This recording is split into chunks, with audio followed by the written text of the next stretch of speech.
Sonta sekarang mau sapa adik-adik yang di kelas kecil. Halo adik-adik yang di kelas kecil, selamat hari Minggu, apa kabar nih? Nah sekarang Kak Sonta mau sapa adik-adik kakak yang kelas tanggung ya. Halo adik-adik kelas tanggung, apa kabar? Puji Tuhan Kak Sonta beserta dengan keluarga semuanya sehat. Semuanya itu karena kasih Tuhan buat keluarga Kak Sonta dan pastinya juga buat keluarga adik-adik. Nah adik-adik, sebelum kita mulai ibadah kita pada pagi ini, Kak Sonta mau ngajak nih kita nyanyi bersama. Adik-adik tahu lah semua ya, dari kelas kecil, kelas tanggung, dan kelas TK. Ayo dan adik-adik kita semuanya menaikkan pujian buat Tuhan. Kita nyanyi ya. Di pintumu ku datang dan mengetok-tok di pintumu. Ku datang dan mengetok-tok jika kau mendengar, jika kau mendengar dan membuka pintu. Di pintumu ku datang dan mengetok-tok di pintumu. Ku datang dan mengetok-tok jika kau mendengar, jika kau mendengar dan membuka pintu masuklah. Shalom adik-adik, selamat pagi, selamat hari Minggu. Apa kabar semuanya? Kalau kabar Kak Sherin baik. Nah, siapa yang sudah siap mendengarkan cerita Alkitab hari ini? Angkat tangan. Oke. Nah, pembacaan kita hari ini terdapat dalam Keluaran 7 ayat 7 sampai 13. Ya, terbuka semuanya. Kalau sudah, kakak akan bacakan. Keluaran 7, ayat 7 sampai 13. Adapun Musa 80 tahun umurnya, dan Harun 83 tahun, ketika mereka berbicara kepada Firaun.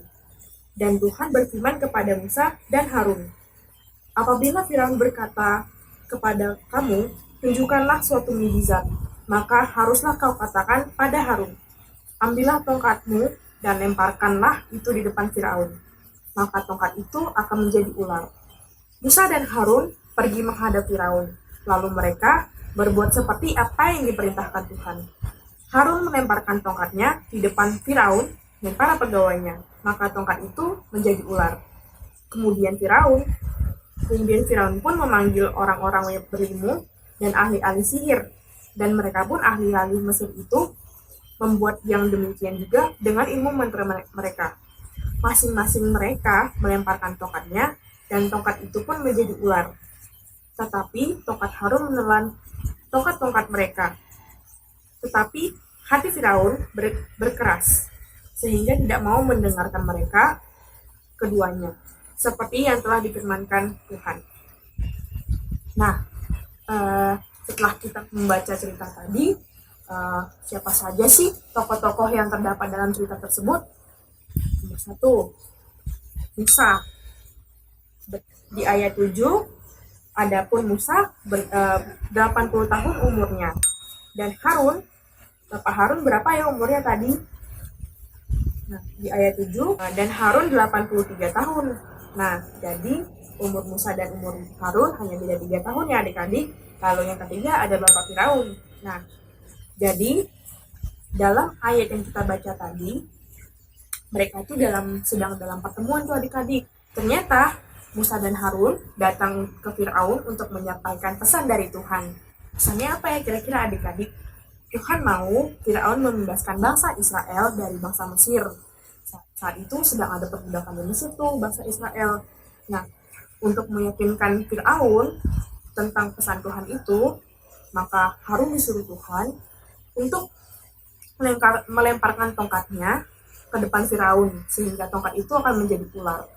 Dan tongkat itu memakan habis semua tongkat-tongkat sihir penyihir dari Mesir yang menjadi ular. Nah, tapi setelah kejadian tersebut, Firaun tidak peduli adik-adik. Tapi adik-adik tahu kan yang terjadi setelah kejadian tersebut? Ya, di Mesir terjadilah 10 tulah. Nah, adik-adik bisa baca itu di ayat-ayat yang selanjutnya. Setelah itu, adik-adik, bangsa Israel terbebaskan dari perbudakan di Mesir. Dari cerita tadi, ada nggak sih yang terdengar ajaib di telinga adik-adik? Ada dong ya, dimana saat Tuhan menyuruh Bapak Harun melemparkan tongkatnya, dan kemudian tongkat itu menjadi ular. Wah, hebat sekali ya adik-adik. Melalui cerita ini, Tuhan itu mengingatkan kita bahwa Tuhan itu sanggup bekerja dengan cara yang ajaib, sehingga bangsa Israel dapat keluar dari perbudakan di tanah Mesir. Cerita di mana tongkat Harun menjadi ular itu mengingatkan kita, mengatakan bahwa kuasa Tuhan itu lebih besar daripada kuasa manusia. Nah, adik-adik, ternyata kita itu juga mendapatkan keajaiban-keajaiban dari Tuhan. Dan seperti apa ya itu, Kak? Sebenarnya kita sudah mendapatkannya di dalam kehidupan kita sehari-hari. Yang pertama, napas kehidupan kita. Kalau Tuhan tidak memberikan keajaibannya dengan memberikan kita napas kehidupan, mungkin sekarang kakak tidak bisa bercerita, atau mungkin adik-adik tidak bisa mendengarkan firman Tuhan pada hari ini kan. Yang kedua, matahari masih bisa bersinar terang dan menghangatkan tubuh kita. Nah, kakak juga punya cerita nih adik-adik. Kakak pernah mendapatkan keajaiban besar dari Tuhan. Ceritanya seperti ini. Waktu itu kakak tidak sengaja memecahkan gelas punya mamanya Kak Sherin. Dan Kak Sherin takut dong dimarahin sama mamanya Kak Sherin. Jadi akhirnya kakak merapikan serpihan-serpihan pecahan-pecahan itu, dan kakak membuang itu jauh-jauh dari rumah supaya kakak nggak tahu kalau gelasnya itu pecah. Padahal itu gelas kesayangannya. Malamnya kakak berdoa, kakak minta kepada Tuhan Yesus, Tuhan, bantu aku sangat takut karena aku telah memecahkan gelas kesayangan ibuku, dan kiranya Tuhan mau membantuku untuk berani jujur kepadanya. Nah, besok paginya kakak memberanikan diri untuk jujur kepada mama kakak. Dan apa yang terjadi? Kakak nggak dimarahin.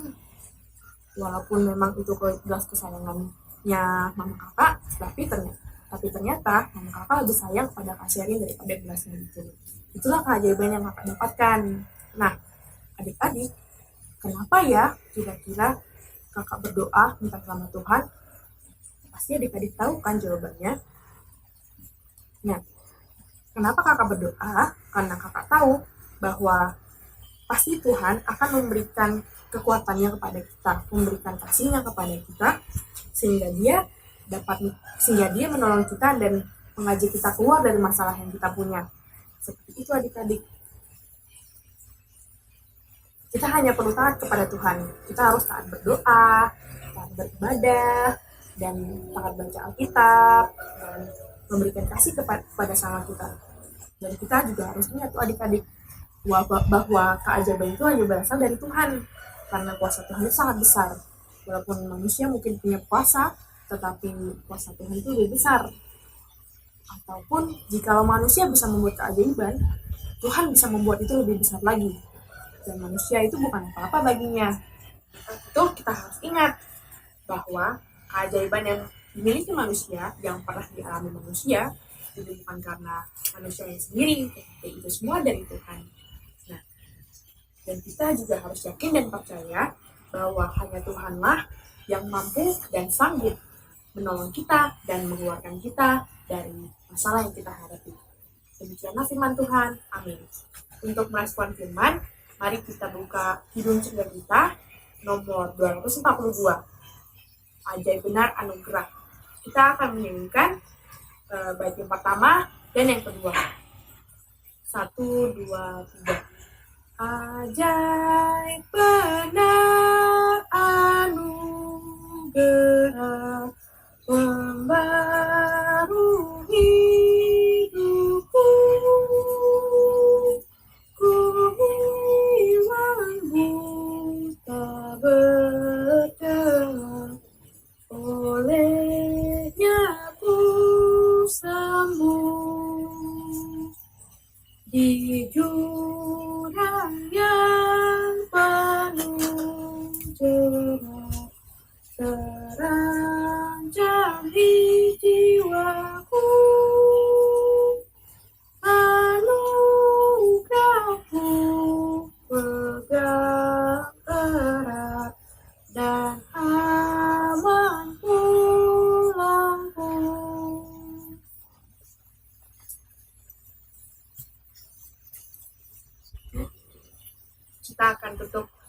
kita pada hari ini. Kita satu dalam doa. Tuhan Yesus, terima kasih atas berkat-Mu pada hari ini. Kami telah menyelesaikan ya Tuhan ibadah kami. Kami telah bercerita dan mendengarkan firman-Mu pada hari ini mengenai Musa, Harun, dan Firaun ya Tuhan dalam pertemuannya ya Tuhan. Untuk meyakinkan Firaun tentang pesan yang Tuhan sampaikan ya Tuhan. Kami bersyukur ya Tuhan, kami dapat melaksanakan ibadah kami ya Tuhan, IHMPA pada hari ini dengan lancar, walaupun tidak seperti biasanya kami melakukannya ya Tuhan, tapi kami bersyukur ya Tuhan, walaupun biasanya kami melaksanakannya di gereja, berkumpul bersama teman-teman semua dan kakak layan ya Tuhan, tapi kami bersyukur di rumah kami masing-masing kami dapat melaksanakannya dengan baik ya Tuhan. Tuhan, kami mau terus percaya kepadamu karena hanya oleh kasih-Mu lah kami mendapatkan keajaiban daripada-Mu ya Tuhan. Kami berdoa ya Tuhan untuk diri kami sendiri, pribadi, dan untuk keluarga kami, untuk semua orang ya Tuhan di dunia ini ya Tuhan. Tuhan lindungi kami semua ya Tuhan dari virus corona ini ya Tuhan. Lindungi kami semua ya Tuhan. Kami juga berdoa ya Tuhan untuk yang terbaik untuk kakak-kakak kami ya Tuhan. Doa kami ya Tuhan yang hanya kami alaskan dalam nama-Mu ya Tuhan. Kami berdoa dan mengucap syukur. Amin.